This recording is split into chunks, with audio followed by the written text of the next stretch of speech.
आज हम यीशु मसीह के 7 सलीबी कलमात पर थोड़ा थोड़ा गौर करेंगे।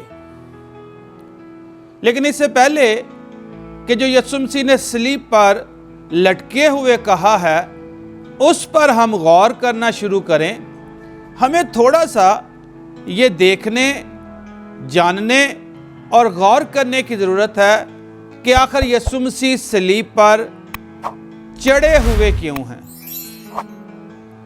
सो अजीजो, इस बात को याद रखना बहुत ज़रूरी है कि अगर हमें 7 सलीबी कलमात समझने हैं तो हमें सारे के सारे प्रोसेस को भी समझना होगा कि आखिर क्या हुआ कि यीशु मसीह सलीब पर लटके हुए कुछ ना कुछ मेरी और आपकी रहनुमाई के लिए, ताकि मेरी और आपकी ज़िंदगियां बेहतर हो जाएं, फरमा रहे हैं। खुदा ने बनी नौ इंसान को बनाया, अपनी सूरत पर अपनी शबीह की मानद खलक किया। खुदा ने उन्हें बरकत दी कि ना सिर्फ वो इस ज़मीन पर फलें और बढ़ें और ज़मीन को मामूर व महकूम करें, बल्कि खुदा ने उन्हें इस ज़मीन पर अपनी नुमाइंदगी करते हुए राज करने का, हुक्मरानी करने का हुक्म और फजल भी दिया। लेकिन फिर इब्लीस ने मुदाखलत की और खुदा का प्रोग्राम जो है उसको ख़राब करने की कोशिश की, और तब से लेकर आज तक तारीख़ में इसी तरह ही है। इब्लीस खुदा के प्रोग्राम को ख़राब करने की कोशिश करता है, लेकिन खुदा अपने प्रोग्राम को फिर अपनी तरतीब में वापस ले आता है। सो अब खुदा का प्रोग्राम दोबारा अपनी असल हालत में बहाल हो, इसके लिए ये ज़रूरी था कि वो ज़िंदगी जो खुदा ने इंसान को दी थी वो ज़िंदगी बहाल हो।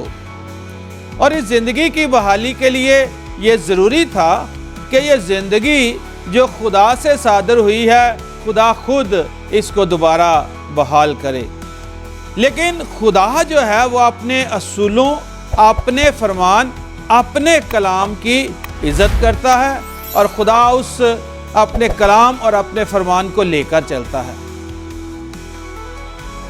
क्योंकि जब कोई गुनाह करेगा तो कलाम खुदा बाइबल मुकद्दस बताती है कि जो जान गुनाह करेगी सो वो मरेगी। अब एक मरे हुए के अंदर दोबारा से जिंदगी दाखिल करना ये सिर्फ खुदा ही कर सकता था। सो खुदा ने एक अजीब काम किया, उसने अपना इकलौता बेटा बख्श दिया ताकि वो इस काम को ज़मीन पर एक कामल इंसान होते हुए अंजाम दे। लेकिन जब यीशु मसीह ज़मीन पर उतरे और वह कामल इंसान थे, तो याद रखिएगा कि कामल रहने के लिए उन्हें मेहनत करनी पड़ी।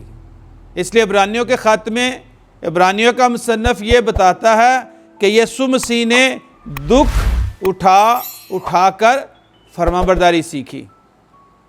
ये एक प्रोसेस है, खुदा की फरमाबरदारी करने के लिए सीखना पड़ता है, तकालीफ में से गुज़रना पड़ता है, दुखों में से गुज़रना पड़ता है। इसलिए बाइबल मुकद्दस हमें ये बताती है कि जैसे ही यीशु मसीह ने पानी का बपतिस्मा लिया, जो मेरे और आपको सिखाने के लिए था कि हमें किस तरह से अपनी ज़िंदगी में आगे बढ़ना चाहिए। हालांकि यीशु को ज़रूरत नहीं थी, लेकिन यीशु ने मेरे और आपके लिए पानी का बपतिस्मा लिया। अब यीशु मसीह जब बपतिस्मा लेकर पानी से बाहर आते हैं, बाइबल मुकद्दस हमें ये बताती है यूहन्ना ने रूह कुद्स को यीशु मसीह पर कबूतर की मानद उतरते हुए देखा, और फिर रूह यीशु को जंगल में ले गया ताकि वो इब्लीस से आजमाया जाए। हर इंसान इसी तरह इस ज़मीन पर आगे बढ़ता है अगर वो खुदा की कुर्बत चाहता है। और यीशु मसीह ने इस सारे काम में से, प्रोसेस में से गुजर कर उस ज़िंदगी को खुदा की मर्ज़ी के मुताबिक जिया, और फिर वो मेरे और आपके गुनाहों को अपने बदन पर लिए हुए सलीब पर चढ़ गया। अब यहाँ मुझे और आपको ये समझना बहुत ज़रूरी है कि जब यीशु मसीह सलीब पर चढ़ गए हैं तो उसने गुनाह मेरे और आपके उठाए थे। वो जो गुनाह से वाकिफ़ ना था वो मेरी और आपकी खातिर गुनाह बना, यानी मेरे और आपके गुनाह उसके ऊपर आए ताकि वो उनको अपनी जान देकर अपना खून बहाकर सलीब पर मसलूब होकर इतनी दूर फेंक दे जहां से दोबारा वो याद ना किए जाएं। सो ये सारा प्रोग्राम जो है इसको बाइबल मुकद्दस निजात का प्रोग्राम कहती है। निजात यानी मखलसी, यानी रिहाई, यानी छुटकारा। किस बात से? अबलीस की कैद से, अबलीस की कैद की वजह से, मौत के खौफ से, और गुनाह यानी गुनाह जो नाफरमानी की वजह से आया था उससे छुटकारा मिल जाए। क्योंकि जब गुनाह हटेगा यानी दोबारा से खुदा की फरमाबरदारी करने लगेंगे।